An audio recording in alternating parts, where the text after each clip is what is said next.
Assalamualaikum warahmatullahi wabarakatuh.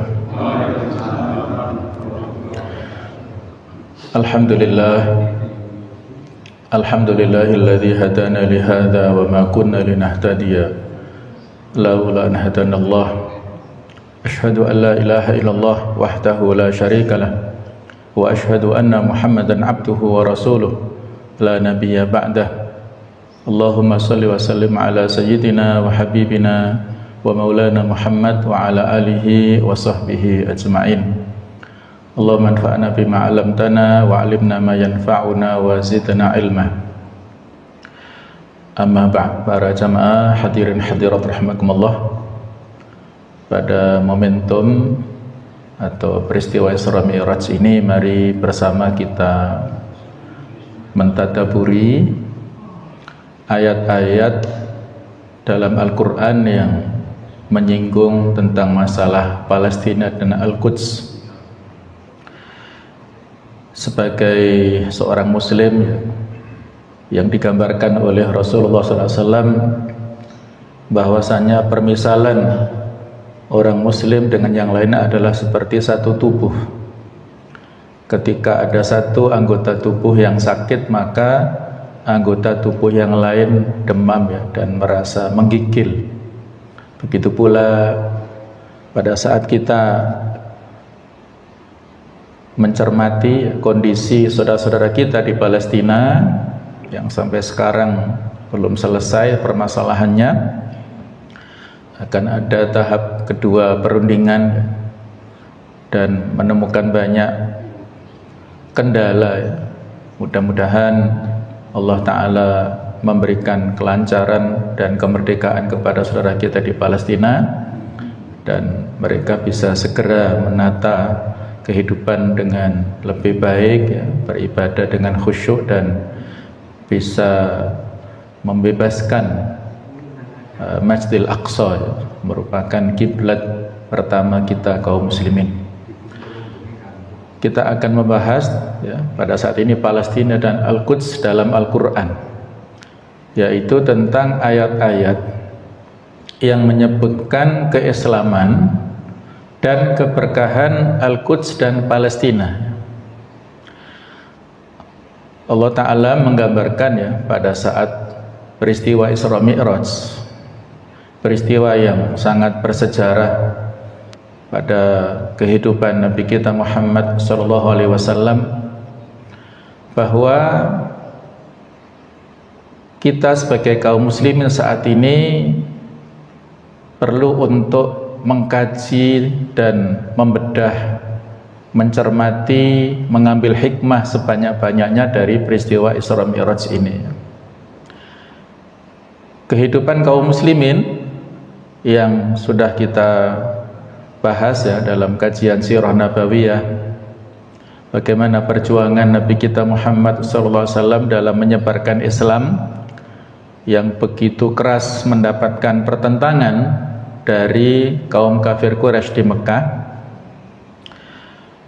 dan beliau mengalami sekian banyak intimidasi, kekerasan dari orang-orang kafir Quraisy, dan nantinya pada puncaknya pada saat ada boikot total dari orang-orang kafir Quraisy, tidak boleh melakukan interaksi dengan Bani Hashim, tidak boleh berjual beli, tidak boleh menyapa, tidak boleh semuanya dengan Bani Hashim, sehingga Bani Hashim terkucil di sebuah syi'ab atau semacam lembah yang terdiri dari dua gunung. Mereka tidak mendapat pasokan makanan sama sekali, dan kondisinya semacam lockdown total kalau pada masa pandemi kemarin seperti itu.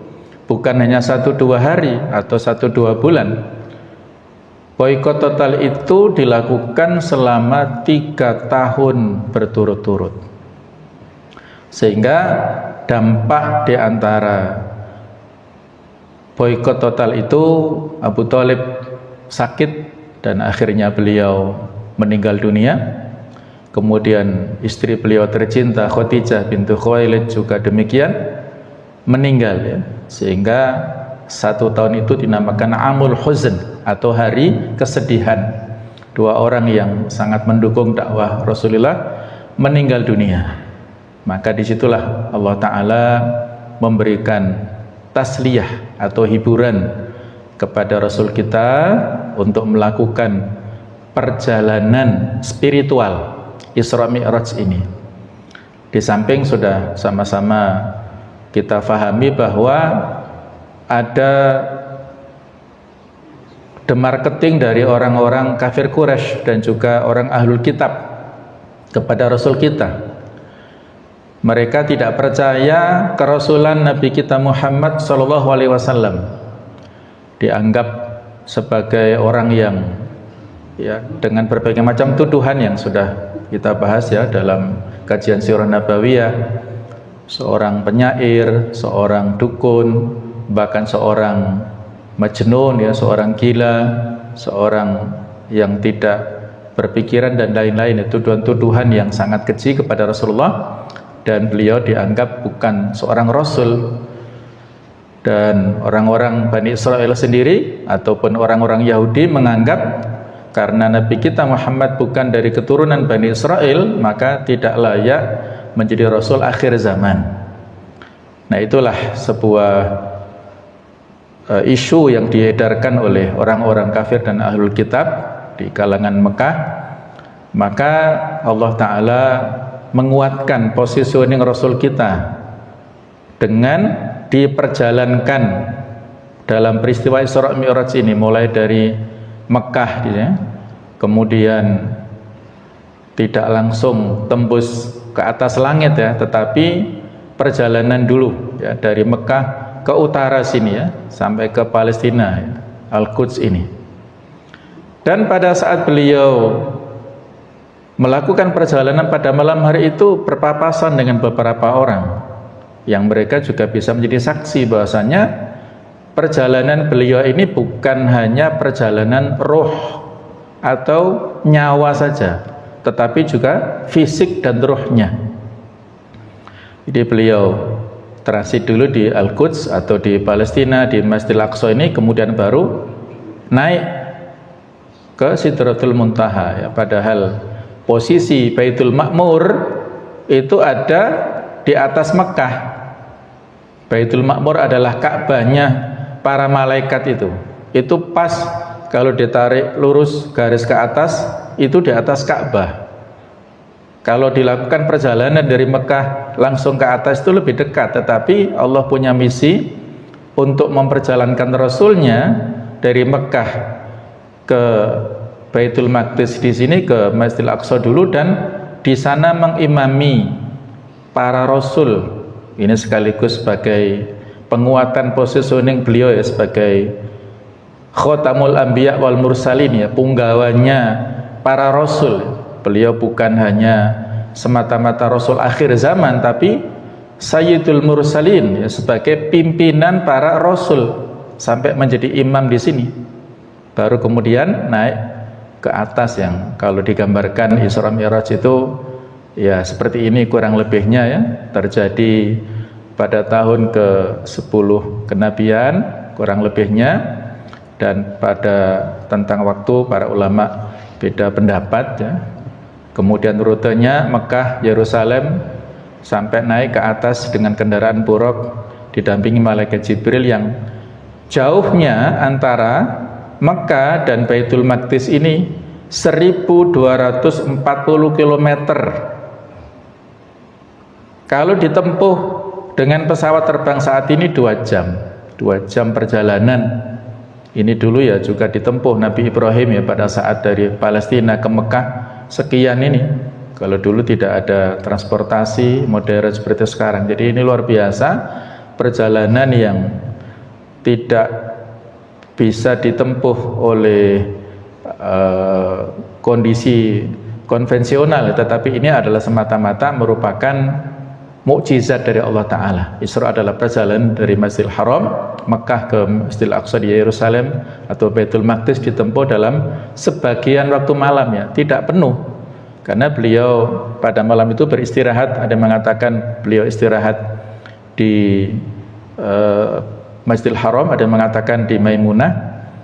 Jadi tidak sepenuh malam, jadi hanya sebagian malam. Dan Mi'raj ya, setelah beliau singgah di Baitul Maqdis tadi, di Mi'rajkan, naik menembus 7 lapis langit, berjumpa para nabi terdahulu, menyaksikan bagaimana isi surga dan neraka, kemudian berhenti di Sidratul Muntaha.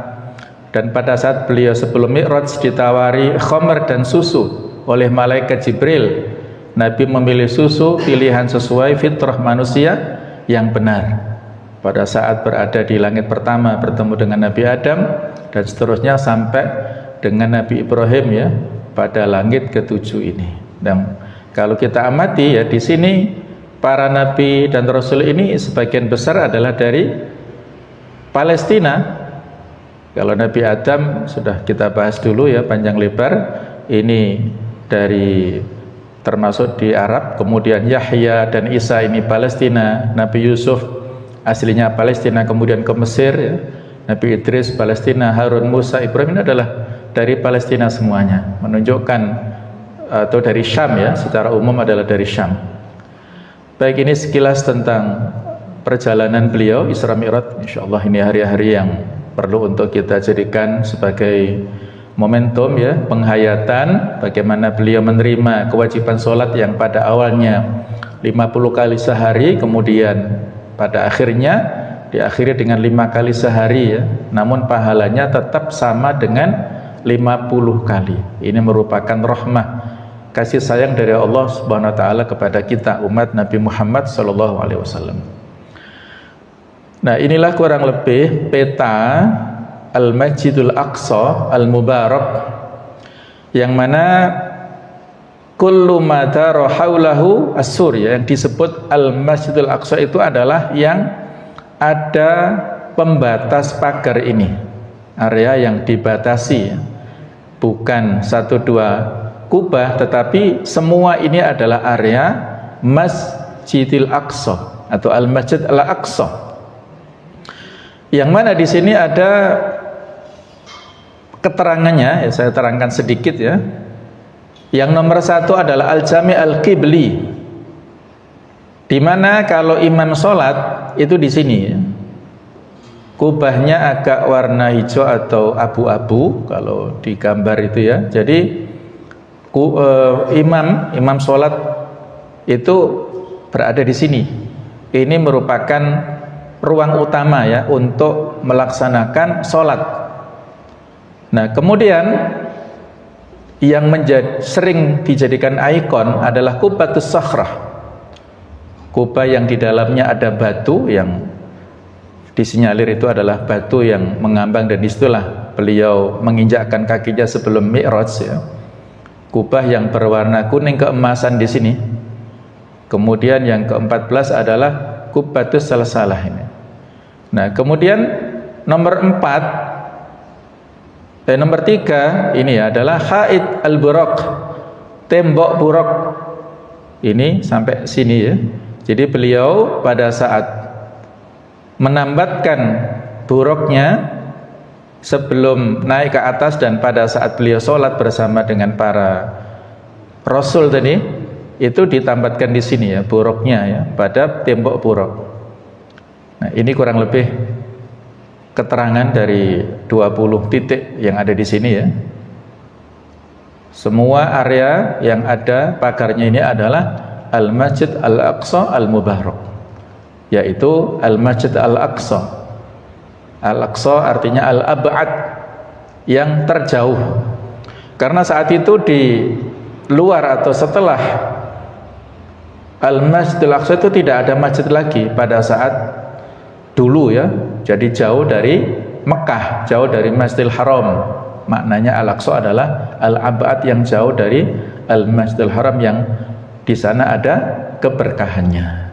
Baik, nah ini kurang lebih peta ya tentang Al-Masjid Al-Aqsa. Mudah-mudahan ya kita diberikan kesempatan oleh Allah Ta'ala untuk bisa singgah di sini, untuk bisa berziarah ke sini dan sholat di sini, karena apabila kita sholat di sini akan mendapatkan fadilah 500 kali lipat dibandingkan dengan sholat di masjid yang lain. Dan juga apabila kita memulai ihram, baik itu ihram untuk umroh ataupun untuk haji dari sini, maka insya Allah akan mendapatkan fadilah yang besar dari sisi Allah Subhanahu wa ta'ala. Baik jamaah sekalian, ayat-ayat yang berbicara tentang Palestina dan Al-Quds banyak sekali, diantaranya memberikan gambaran, yaitu pada ayat pertama surah Al-Isra, yang mana dari ayat ini disimpulkan menjadi judul adalah Ardul Isra. Filistin Ardul Isra, Palestina adalah bumi Isra, yang disitulah tempat Nabi kita diperjalankan pada malam hari dari Mekah Masjidil Haram ke sini, ya. Sehingga ayat yang sangat populer, Subhanalladzi asra bi'abdihi lailan minal Masjidil Haram ilal Masjidil Aqsa. Ayat-ayat yang diawali dengan kata-kata subhana itu menunjukkan tentang kekuasaan Allah Subhanahu wa ta'ala yang luar biasa. Kejadian yang luar biasa, ya. Menunjukkan pujian, ya, Maha Suci Allah yang telah memperjalankan hambanya. Kata-kata abdihi ini juga memiliki kesimpulan bahwasanya beliau diisrakan oleh Allah Ta'ala bukan dengan rohnya saja, tetapi dengan jasad dan rohnya. Karena seorang hamba disebut manusia apabila terdiri dari fisik dan roh. Kalau hanya rohnya saja, ya bukan manusia. Kalau hanya fisiknya, ya nggak bisa. Fisik tanpa roh tidak bisa bergerak. Jadi abdihi menunjukkan bijasatihi wa ruhihi lailan, ya, pada malam hari minal Masjidil Haram yang berada di Makkah ilal Masjidil Aqsa yang berada di Palestina, alladzi barakna haulahu, yang telah kami berkahi sekelilingnya. Yang menurut Ibnu Katsir, makna alladzi barakna haulahu itu adalah yang mana Allah Ta'ala memberikan tanah yang subur pada Palestina, khususnya di sekeliling Masjidil Aqsa. Sebelum ada agresi dari orang-orang atau dari Israel, ya, negara Palestina dan khususnya di sekitar Masjidil Aqsa adalah tanah yang subur, yang banyak menghasilkan tanaman-tanaman yang khususnya ada tin, ada zaitun, ya, dan juga ada yang lain-lainnya. Itu maknanya. Sedangkan makna yang lainnya, banyak para rasul yang dari sana diutus Allah Ta'ala, dari sana, dari negeri Palestina dan juga Syam ini. Kemudian makna yang lainnya, arti secara lebih luas, ya, yang ada keberkahan di sana adalah karena dengan keberadaan masjid inilah hati umat manusia saat ini tertambat, ya.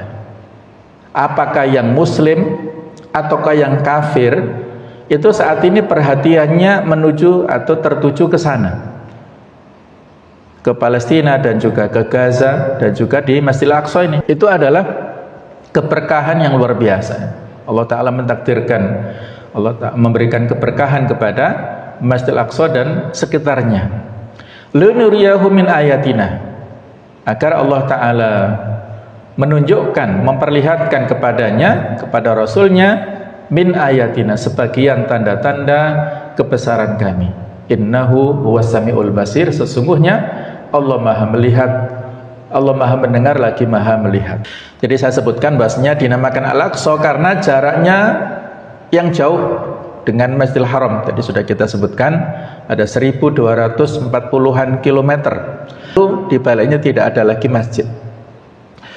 Yang kalau berdasarkan sebuah riwayat disebutkan bahwasanya masjid yang pertama kali dibangun adalah Masjidil Haram. Kemudian Nabi ditanya oleh sahabat, setelah Masjidil Haram apa Rasulullah? Setelah Masjidil Haram adalah Masjidil Aqsa. Berapa waktu beda antara Masjidil Haram dan Masjidil Aqsa ini? Beliau mengatakan 40 tahun, ya, bedanya atau rentang waktunya. Kemudian setelah itu semua bumi adalah masjid yang bisa dipakai untuk tempat sholat. Baik, kemudian yang kedua, Palestina adalah ardhul ibtila, bumi ujian dan cobaan.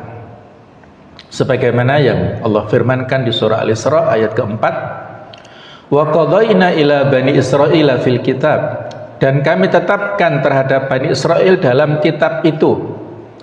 Para ulama beda pendapat yang dimaksud Alkitab ini apa. Ada yang mengatakan kitab Taurat, ada yang mengatakan kitab Lauhul Mahfud. Allah telah menentukan takdirnya untuk Bani Israel dalam kitab itu, la tufsidunna, kamu pasti akan berbuat kerusakan fil ardi, di bumi ini, marrataini, yaitu 2 kali, wala ta'lunna 'uluwan kabira, dan kamu akan menyombongkan diri dengan kesombongan yang besar. Para ulama beda pendapat dalam menafsirkan la tufsiduna fil ardi marrataini di sini. Yang dimaksud mereka berbuat kerusakan di bumi 2 kali ini apa? Ada yang mengatakan bahwasanya marrataini adalah memiliki makna berkali-kali.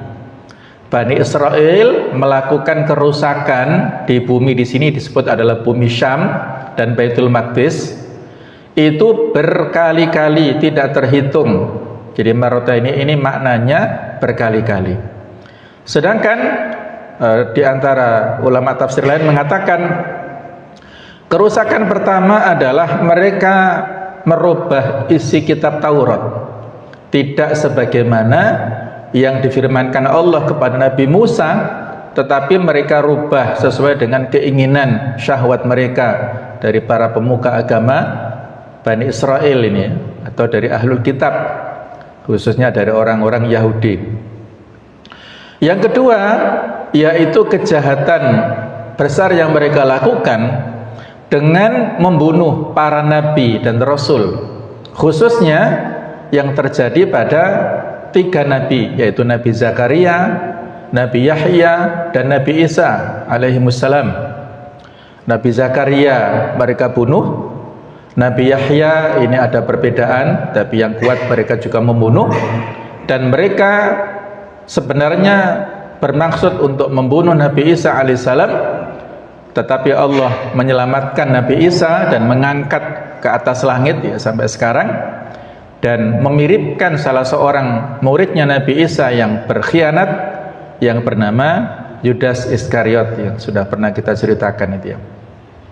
Itulah perbuatan rusak yang dilakukan oleh Bani Israel yang 2 kali tadi ya, melakukan perubahan kitab Taurat dan berusaha membunuh para nabi dan rasul. Nah, jadi yang dimaksud dengan bumi fil ardi adalah bumi Palestina atau bumi Syam, yang di situ ada Baitul Maqdis. Baitul Maqdis itu disebut oleh orang luar sana Yerusalem. Berikutnya, Filistin adalah al-ardul muqaddasah, tanah suci, atau lebih tepatnya tanah yang disucikan. Di antara ayatnya surah Al-Maidah ayat ke-21, ya qaumit khulul ardul muqaddasata allati kataballahu lakum. Wahai kaumku, ini perkataan Nabi Musa kepada kaumnya, masuklah kalian kepada al-ardul muqaddasah, tanah suci Palestina, allati kataballahu alakum, yang telah ditentukan oleh Allah bagi kalian. Wala tartaddu ala adbarikum, dan janganlah kamu berbalik ke belakang karena takut kepada musuh. Fatangqalibu khasirin, nanti kamu menjadi orang yang rugi. Diriwayatkan dari Ibnu Abbas dan Ibnu Zaid tentang maksud tanah suci adalah Jericho, atau dalam bahasa Arab adalah Ariha. Jericho atau Ariha ini adalah kota tertua di dunia yang sudah usianya ya sudah mungkin ribuan ya, sudah ribuan tahun sebelum Masehi itu sudah ada. Yang sayangnya sekarang dikuasai oleh Israel ya. Jadi kota Jericho ini kota tertua, dan yang dimaksud di sini yaitu al-ardu al-muqaddasah menurut Ibnu Abbas. Sedangkan menurut Az-Zajjaj, yang dimaksud al-ardul muqaddasah adalah Damaskus, yaitu di Syria, kemudian Palestina dan sebagian Yordania. Yang negara ini adalah dulu merupakan satu negara, yaitu negara Syam. Yang berikutnya al-ardul mubarakah, bumi yang diberkahi. Sebagaimana di surah Al-A'raf ayat 137, Allah berfirman, wa awrafnal qaumal ladzina kanu yustad'afuna masyariqal ardi wa magharibaha allati barakna fiha. Dan kami wariskan kepada kaum yang tertindas itu bumi bagian timur dan bagian baratnya yang telah kami berkahi. Wa tammat kalimatu rabbikal husna ala bani Israil, dan telah sempurnalah firman Tuhanmu yang baik itu sebagai janji untuk Bani Israel disebabkan kesabaran mereka, bima sabaru wa tamarna makana yasna'u fir'aunu wa qaumuhu wa makanu ya'rishun, dan kami hancurkan apa yang telah dibuat Fir'aun dan kaumnya dan apa yang telah mereka bangun, ya. Jadi setelah Allah menyelamatkan Nabi Musa dan Bani Israel dari kejaran Fir'aun, Allah menenggelamkan Fir'aun di Laut Merah, dan Bani Israel hidup di tanah yang dijanjikan yang penuh dengan barokah ini, dengan banyak sekali dinamika di sana, ya. Yang menjadi pembahasan kita adalah yang ada warna tebal ini, yaitu masyariqal ardi wa magharibaha, bumi bagian timur dan baratnya, allati barakna fiha, yang telah kami berkahi. Nah, di sini, ya, ada Yordania, kemudian Palestina dan Syria ini. Ini tiga negara yang dulu satu kesatuan, dulu adalah negara Syam, kemudian terpisah menjadi satunya adalah Lebanon, yang ada 4 negara ini.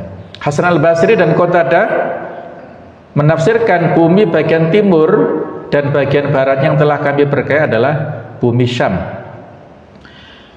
Kemudian Filistin juga al-ardul mubarakah, bumi yang diberkahi, sebagaimana ayat 71 di surah Al-Anbiya, wa najainahu wa lutan ilal ardil lati barakna fiha lil alamin, dan kami selamatkan dia, yaitu Nabi Ibrahim dan Nabi Lut, ke sebuah negeri yang telah kami berkahi untuk seluruh alam. Ibnu Abbas berkata, yaitu yang dimaksud al-ardi di sini ke negeri Syam. Saat itu keduanya berada di Irak, ya. Nabi Ibrahim dan Nabi Lut sebelumnya ada di Irak, kemudian diselamatkan, ya, mereka berhijrah ke negeri Syam ini, yang pada akhirnya Nabi Ibrahim di Palestina, ya, kemudian Nabi Lut berada di Yordania. Kalau sekarang ditelisik posisi masing-masing, ya, mereka bertetangga dan satu waktu risalahnya itu satu waktu, beda tempat sedikit saja. Jadi yang dimaksud ilal ardi di sini adalah ardus Syam atau negeri Syam, negeri yang diberkahi, allati barakna fiha.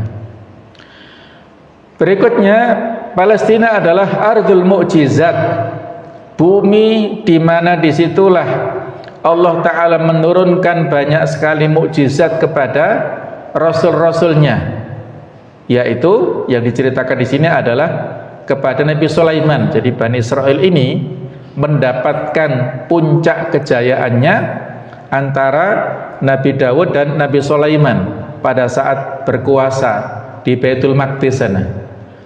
Nabi Sulaiman di sini diberikan mukjizat oleh Allah Ta'ala, wali Sulaiman ar-riha asifah, dan kami tundukkan untuk Sulaiman angin yang sangat kencang, tajri bi amrihi ilal ardi, yang berhembus dengan perintahnya, ilal ardi allati barakna fiha, ke negeri yang kami beri berkah kepadanya, wa kunna bi kulli syai'in alimin, dan kami maha mengetahui segala sesuatu. Jadi yang dimaksud ilal ardi allati barakna fiha, negeri yang diberikan barokah adalah bumi Syam di sini. Allah Ta'ala memberikan mukjizat kepada Nabi Sulaiman berupa memperjalankan anginnya yang sebelumnya Nabi Sulaiman ini punya kendaraan kuda yang bagus-bagus ya. Tetapi satu saat Nabi Sulaiman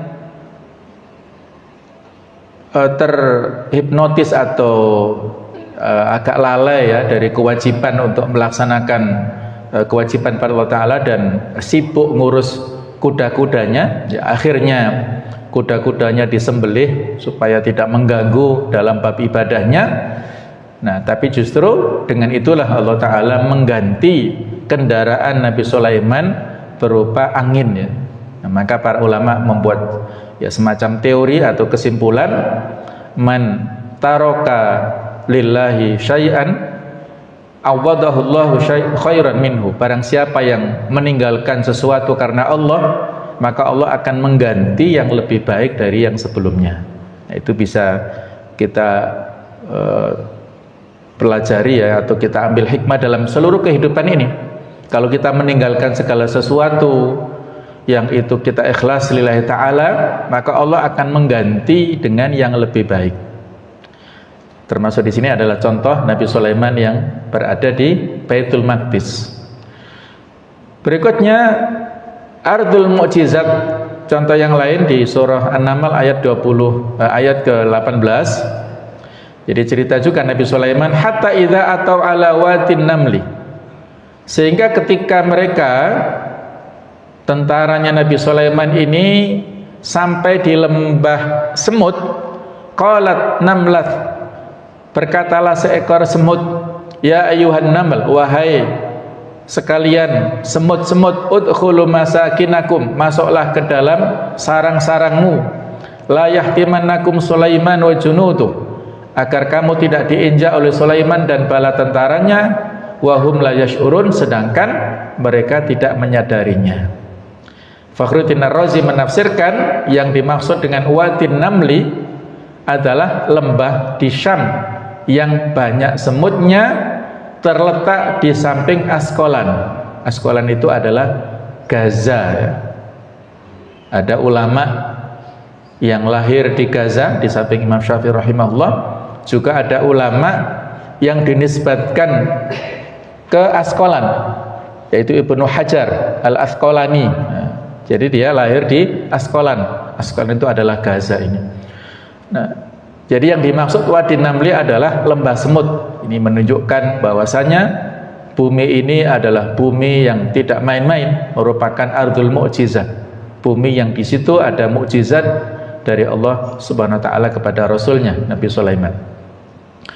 Kemudian Al-Quran menggambarkan juga Palestina adalah Ardus Solihin, bumi orang-orang yang soleh. Ayat Al-105 di surah Al-Anbiya, walaqad katabna fiz zaburi min ba'di dzikr annal arda yarithuha ibadiyas salihun, dan sungguh telah kami tulis di dalam Zabur setelah tertulis di dalam Az-Zikr, yaitu Lauhul Mahfuz, annal arda, bahwa bumi ini, yang dimaksud di sini adalah bumi ini menurut Ibnu Abbas adalah bumi Syam dan Palestina, yarithuha ibadiyas salihun, akan diwarisi, akan dikuasai oleh hamba-hambaku yang soleh. Jadi ini sekaligus sebagai janji ataupun isyarat ya dari Allah Ta'ala bahwa bumi Syam dan Palestina ini adalah bumi orang-orang soleh, yang mana orang-orang soleh adalah orang-orang mukmin. Tidak ada yang disebut orang-orang soleh adalah orang-orang non-mukmin atau non-muslim ya. Sehingga kalaupun saat ini masih berada di cengkraman orang-orang non-muslim, maka kita tunggu saja, ini permainan belum selesai ya, belum ending ya. Masih proses terus-menerus, perlu ada kesabaran ekstra dan perlu ada kekuatan iman dari kita semuanya. Tidak menyerah dengan kondisi, kita tawakal, kita yakin akan janji Allah seperti ini, annal arda yarithuha ibadiyas salihun, bahwasanya bumi itu akan diwariskan kepada hamba-hamba Allah yang soleh, yaitu orang-orang muslim insyaallah. Berikutnya yaitu Ardus Syajaratil Mubarakah. Palestina adalah merupakan bumi pohon yang diberkahi. Yaitu diantara ayatnya Al-Mu'minun ayat 20, wa syajaratan takhruju min turi Saina tambutu bituhun wasibghil lil akilin. Dan kami tumbuhkan pohon zaitun yang tumbuh dari gunung Sinai yang menghasilkan minyak dan bahan pembangkit selera bagi orang-orang yang makan. Nah, menurut Imam Al-Qurtubi bahwasanya gunung Sinai ini termasuk Syam. Dulu masuk kalau antara perbatasan antara sekarang ini Syam dan atau Palestina dan Mesir ya. Kalau dulu masuk ke Syam. Pendapat lain yaitu sebuah gunung di Palestina atau gunung yang terletak antara Mesir dan Baitul Maqdis, dan dari gunung ini Nabi Musa alaihissalam disuruh oleh Allah Ta'ala, dipanggil ya, untuk mendapatkan wahyu kitab Taurat selama 30-40 hari ya. Tur itu adalah gunung, Saina itu adalah Sinai, Tur Sinai. Jadi kalau Tur ini sebenarnya ini dua kata, gunung Sinai atau bukit Sinai. Jadi digabungkan Tur Sinai ini. Jadi di sanalah Nabi Musa mendapatkan wahyu kitab Taurat. Nah, di sana tumbuh pohon zaitun yang dieksplisitkan nanti di dalam surah Tin ya, kita akan baca nanti. Kemudian Palestina adalah muhajar wa ma'wa al-anbiya wal anbiya, tempat hijrahnya dan tinggalnya para nabi dan wali.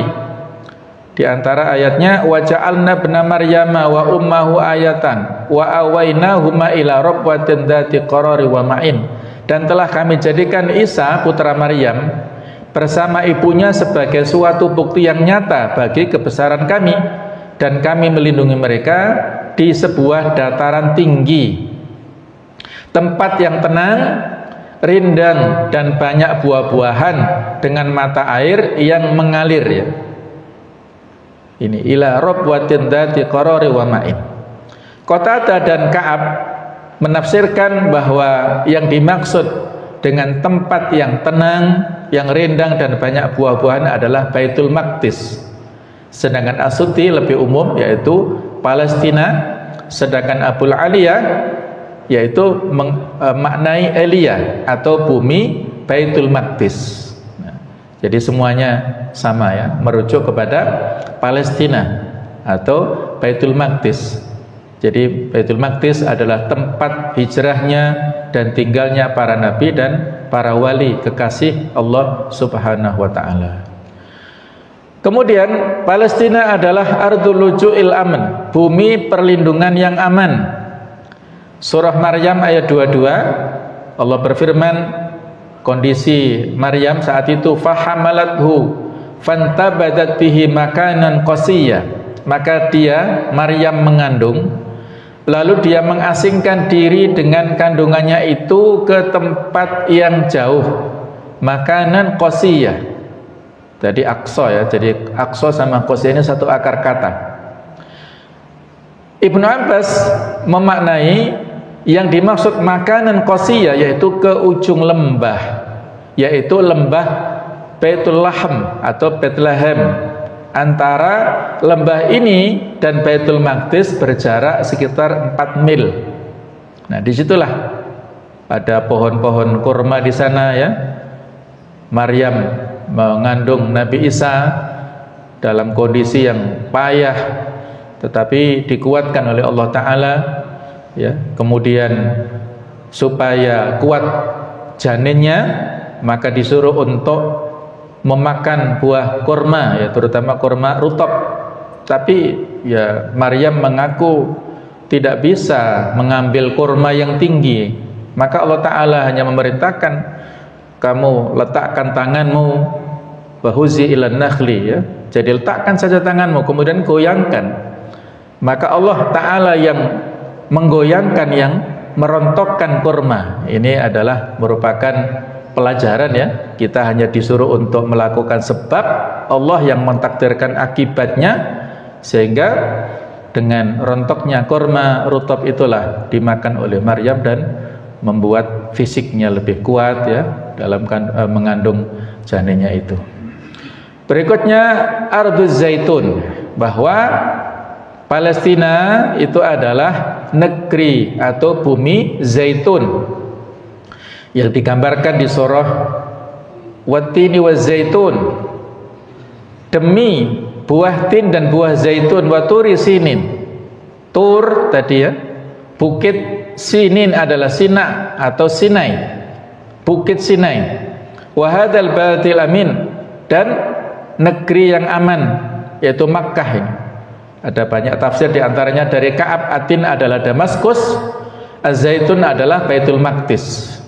Kemudian dari Syahr bin Husayb wasab, bahasanya Atin adalah Kufah, Az-Zaitun adalah Syam.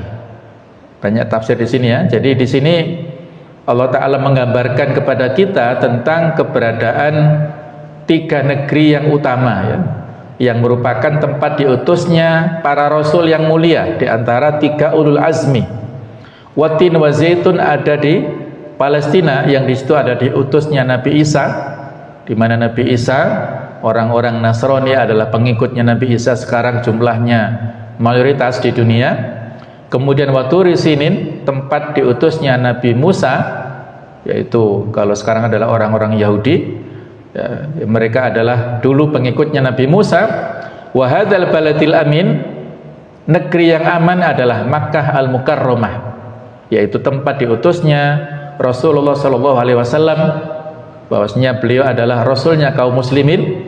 Nah, inilah tiga identitas simbol tempat diutusnya masing-masing rasul, yaitu Palestina, Tursina, dan Makkah al-Mukarramah ini.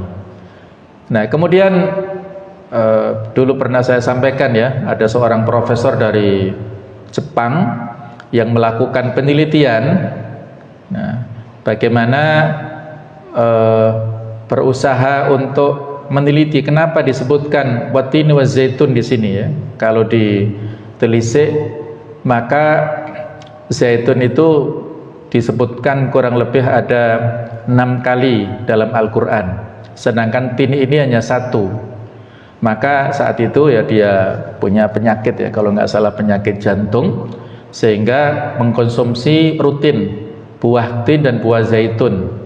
Buah tin 1 dikombin dengan buah zaitun 6, diminum setiap hari. Alhamdulillah, biidznillah, sembuh ya dari penyakit jantungnya itu. Itu adalah mukjizat ilmiah ya dari Al-Quranul Karim. Nah, kebalikannya, ada seorang sekuler ya, tokoh sekuler Kemal Atatürk, yang mungkin pernah kita tahu ceritanya, walaupun ini ada pro kontra ya, tetapi kurang lebih di antara ceritanya itu dia sempat meledek ataupun mengkritik kenapa buah-buah yang seperti ini disebutkan dalam Al-Quran, apa maknanya. Jadi seolah-olah mengejek ya tentang ayat-ayat ini. Maka Allah Ta'ala menguji dalam akhir kehidupannya dengan penyakit ya, yang tidak bisa disembuhkan, penyakit kulit yang tidak bisa dicari obatnya kemana-mana, sampai pada akhirnya klimaks ya, dia meninggal dalam keadaan yang mengenaskan, kulitnya busuk dan tidak bisa diobati ya, sampai akhir hayatnya orang-orang jijik mengurus jenazahnya. Dan menurut cerita ada kawan saya yang pada saat kunjungan ke sana ya, ke Turki, ke Ankara, itu tidak kuat menahan bau busuknya dari makamnya Mustafa Kemal Atatürk ini, walaupun jaraknya jauh ya, itu tidak kuat. Ini kesaksian langsung ya dari orang-orang yang berkunjung ke sana. Padahal ya, menurut ahli, obatnya di sini. Kalau seandainya saat itu Mustafa Kemal ini mau mengoleskan kulitnya dengan minyak zaitun, insya Allah akan diberi kesembuhan oleh Allah Subhanahu wa Ta'ala. Nah, Allah memberikan ujian ya kepada orang-orang yang seperti itu, dari apa yang dikeluar dari lisannya berupa ejekan-ejekan, itulah yang Allah Ta'ala memberikan ujian, yang justru terapinya ada di tempat-tempat, ada di ayat-ayat yang dikritik oleh orang-orang tersebut. Allahu a'lam bishawab. Berikutnya bumi Palestina adalah Al-Qaryatul Mubarakah, kampung yang diberkahi. Ini di surah Al-Baqarah ayat 58. Wa idh qulna udkhulu hadhil qaryah. Dan ingatlah ketika kami berfirman ya kepada Bani Israel, udkhulu hadhil qaryah, masuklah ke negeri ini. Yang dimaksud jumhur ulama mengatakan negeri ini adalah Baitul Maqdis. Fakulu minha haitsu syi'tum raghadan. Makanlah dengan nikmat berbagai makanan yang ada di sana sesukamu. Haitsu syi'tum raghadan wadkhulul baba sujjada. Dan masukilah pintu gerbangnya sambil membungkuk. Jadi sujud di sini bukan sujud seperti sholat, tetapi membungkuk. Wa qulu hittatun naghfir lakum. Bebaskanlah kami dari dosa-dosa kami, niscaya kami akan mengampuni kalian. Naghfir lakum khotoyakum wa sanazidul muhsinin, dan kami tambahkan karunia kepada orang-orang yang berbuat baik. Ini perintah Allah lewat Nabi Musa kepada Bani Israel, tetapi perintah yang sederhana ini nggak dilaksanakan oleh mereka. Bahkan mereka mempelesetkan hittah menjadi hintoh. Hintoh itu makanan ya. Hittah adalah mohon ampun, tapi hintoh adalah bermakna makanan, yang ini menunjukkan ya mereka merubah ya perintah Allah Ta'ala dengan semau mereka sendiri. Pendapat lain adalah kota Jericho dan Ibnu Asyakir, yaitu negeri Syam. Berikutnya, Palestina adalah ardul jihad wa dukhul al-mubarak, bumi jihad dan serbuan yang diberkahi. Di antaranya surah Al-Maidah ayat ke-23, qala rajulani minal ladzina yakhafuna an'amallahu 'alaihim udkhulu 'alaihimul bab fa idza dakhaltumu fa innakum ghalibun wa 'alallahi fatawakkalu in kuntum mu'minin. Berkatalah dua orang laki-laki di antara mereka yang bertakwa, yang telah diberi nikmat oleh Allah, serbulah mereka melalui pintu gerbang negeri itu. Jika kamu memasukinya, niscaya kamu akan menang, dan bertakwalah kamu hanya kepada Allah jika kamu orang-orang yang beriman. Nah, ini adalah Yusha bin Nun dan Kalib bin Yufana. Ini dua orang rojulani. Ini adalah Yusha bin Nun dan Kalib bin Yufana. Ini adalah, kalau Yusha bin Nun itu dulu adalah asistennya Nabi Musa yang membawakan keranjang berisi ikan pada saat berkelana mencari Nabi Khidir, abdun solih yang lebih pintar dari Nabi Musa itu. Nah, pada saat itu setelah meninggalnya Nabi Musa, punya misi yang spesial untuk menaklukkan Baitul Maqdis di sini. Dan pernah kita ceritakan bagaimana perjuangannya untuk mengkondisikan tentara-tentaranya atau pasukannya ya. Nabi Yusuf akhirnya jadi nabi nih, tapi bukan rasul ya, Yusuf bin Nun ini. Ya, inilah yang disebut Palestina adalah ardul jihad dan juga ad-dukhul al-mubarak. Kemudian juga bumi jihad dan serbuan yang diberkahi, cerita tentang Talut. Maka ketika Talut membawa bala tentaranya, dia berkata, Allah akan menguji kamu dengan sebuah sungai. Maka barang siapa meminum airnya, dia bukanlah pengikutku, dan barang siapa tidak meminumnya, maka dia adalah pengikutku, kecuali menciduk seciduk dengan tangan. Tetapi mereka meminumnya, kecuali sebagian kecil di antara mereka yang bertahan, yang tidak meminum. Ketika dia, yaitu Talut dan orang-orang yang beriman bersamanya menyeberangi sungai itu, mereka berkata, kami tidak kuat lagi pada hari ini melawan Jalut dan bala tentaranya, akibat minum tadi, sehingga kekuatannya melemah.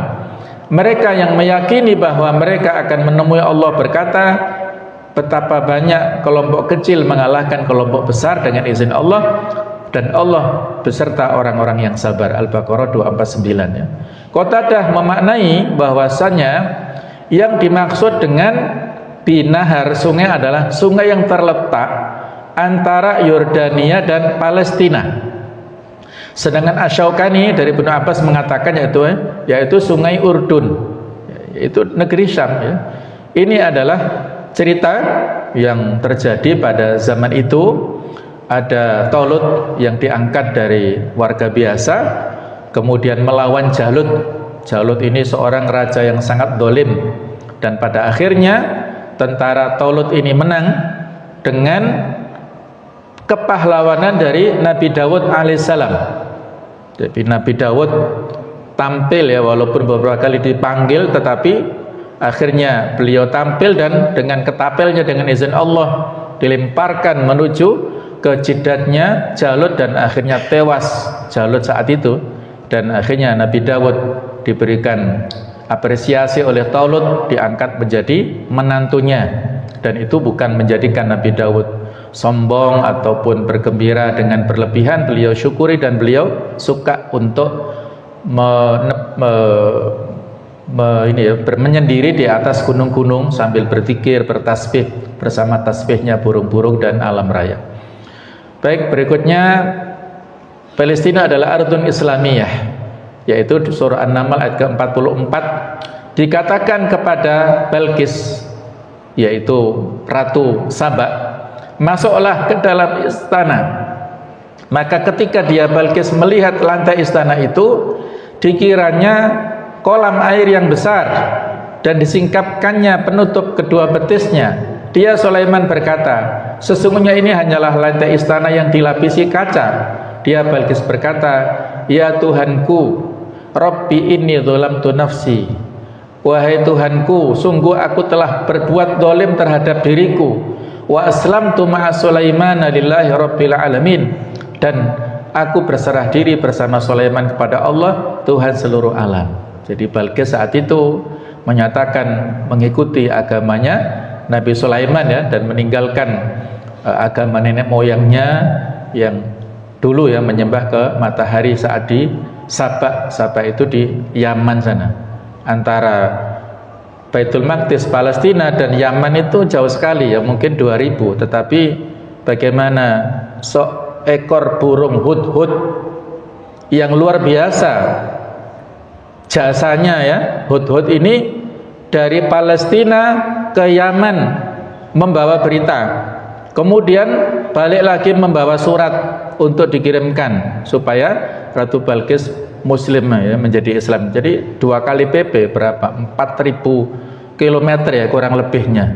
Luar biasa, dan alamnya bukan seperti alam Indonesia. Alam sana sangat gersang ya, tidak ada tumbuh-tumbuhan. Betapa kuatnya fisik hudhud ini yang luar biasa ya. Itu adalah atas kuasa dari Allah Ta'ala. Ini terakhir, bahwasanya Palestina adalah ardun Islamiyah seperti di Al-Baqarah 132, dan Ibrahim mewasiatkan ucapan itu kepada anaknya. Demikian pula Yakub, wahai anakku, sesungguhnya Allah telah memilih agama ini untukmu, maka fala tamutunna illa wa antum muslimun, janganlah kamu mati kecuali dalam keadaan muslim.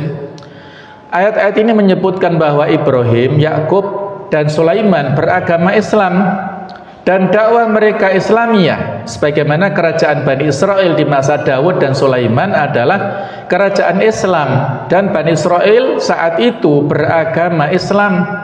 Ini bukti bahwa Palestina seluruhnya adalah bumi Islam.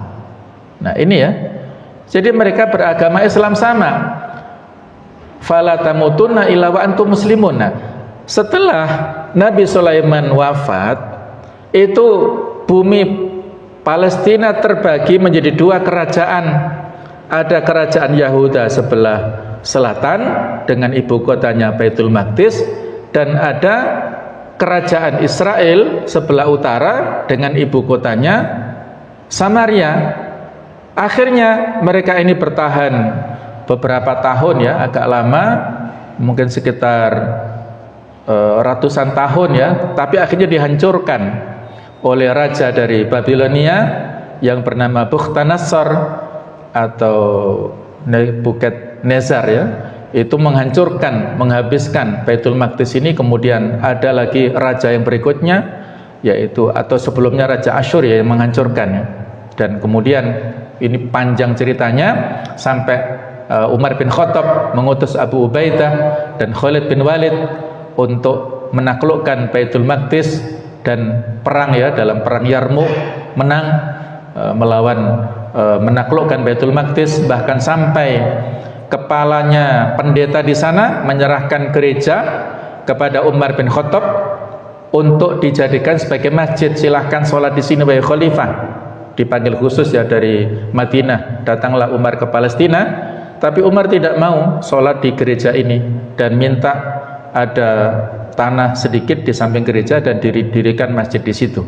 Nah, inilah betapa toleransinya Khalifah Umar saat itu, dan dibiarkan, gereja itu dibiarkan untuk dipakai ibadah oleh orang-orang Nasrani ya. Tidak ada masalah berdampingan antara Nasrani Muslim dalam ibadah. Sejak dulu kaum muslimin sangat menjunjung toleransi. Demikianlah ayat-ayat yang berbicara tentang masalah Palestina dan keberkahannya. Mudah-mudahan bisa memberikan inspirasi, semangat pada kita untuk selalu mendoakan, mendukung perjuangan saudara kita di sana, dan semoga Allah Ta'ala membebaskan Palestina dan khususnya Al-Aqsa sesegera mungkin dan kembali ke pangkuan umat Islam. Amin ya rabbal alamin. Subhanakallahumma wa bihamdik asyhadu an la ilaha illa anta astaghfiruka wa atubu ilaik. Wassalamualaikum warahmatullahi wabarakatuh.